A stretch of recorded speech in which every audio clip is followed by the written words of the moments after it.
အားလုံးပဲမင်္ဂလာပါကျွန်တော်ဒီနေ့စင်ကာပူနိုင်ငံ Harbour Fort Ferry Terminal ကနေပြီးတော့အင်ဒိုနီးရှားနိုင်ငံဘာဒန်ကျွန်းကိုအလေသွားမှာပဲဖြစ်ပါတယ်ခင်ဗျာ Ferry ကတနအီချားတစ်ခါရှိတော့ကျွန်တော်တအားကြီးမစားလိုက်ရပါဘူးကျွန်တော်အခုတော့ Ferry ပေါ်တက်နေပါပြီခင်ဗျာကျွန်တော်အခုစင်ကာပူကနေထွက်လာတဲ့မြင်ကွင်းလေးပါကျွန်တော်စင်ကာပူကနေထွက်ပြီးတော့ဘာဒန်ကိုဆက်သွားနေပါတယ်အခုကျွန်တော်ဘာဒန်ကိုရောက်ရှိနေပါပြီခင်ဗျာ Immigration ဖြတ်ပြီးဆက်စချင်းမြင်ရမှာကတော့ဘာဒန်စင်တာပဲဖြစ်ပါတယ်ခင်ဗျာ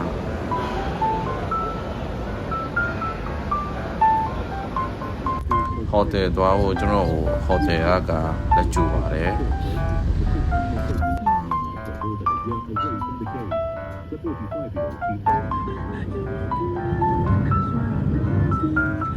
ဟိုတယ်ကဘာဒန်စင်တာနဲ့နည်းနည်းဝေးတော့ကျွန်တော်ကားနိုင်ဝက်လောက်တော့စီးခဲ့ရပါတယ်ကားနိုင်ဝက်စီးရပြီမဲ့လည်းလမ်းကောင်းတော့ခဏလေးတွင်ပဲကျွန်တော်ဟိုတယ်ကိုရောက်ခဲ့ပါတယ်နောက်တစ်နေ့မှာတော့မြို့ထဲမှာရှိတဲ့နောင်ကိုရဟေးဆိုတဲ့ shopping mall ကိုသွားလည်ခဲ့ပါတယ်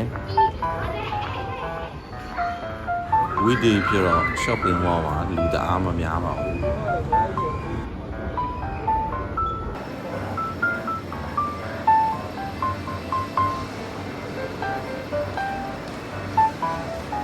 shopping mall ကိုသွားပြီးနောက်တစ်နေ့မှာတော့ကျွန်တော်ကမ်းခြေကိုအလဲသွားခဲ့ပါတယ်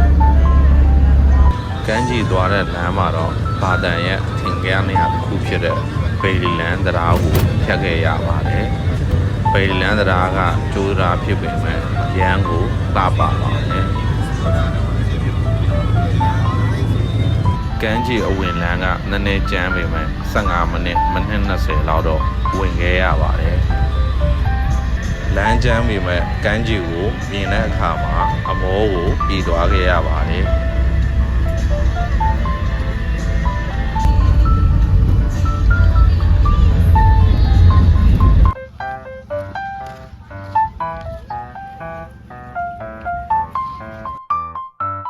ဘန်ဂလိုရှိတော့ပစ်ကနစ်ထွက်ပြီးညဘက်အိတ်ရှင်လူများလည်းအဆင်ပြေပါတယ်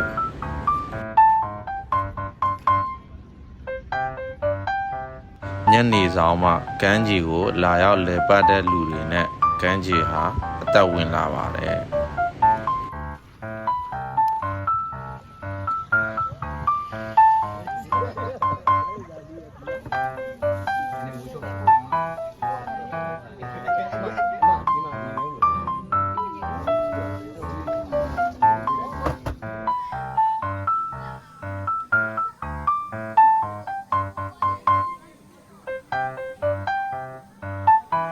ကမ်းခြေမှာသချင်းဆိုတဲ့အဆင့်လေးရှိတော့ကျွန်တော်တို့တငယ်ချင်းလေးလည်းသချင်းတက်ဆိုခဲ့ပါတယ်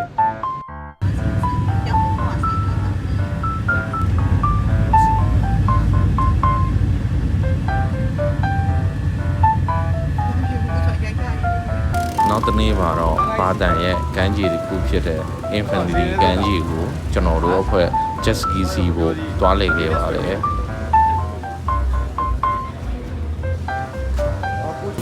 ဒါကတော့ကျွန်တော်တို့ Jet Ski စီးတဲ့မြင်ကွင်းပါခင်ဗျာ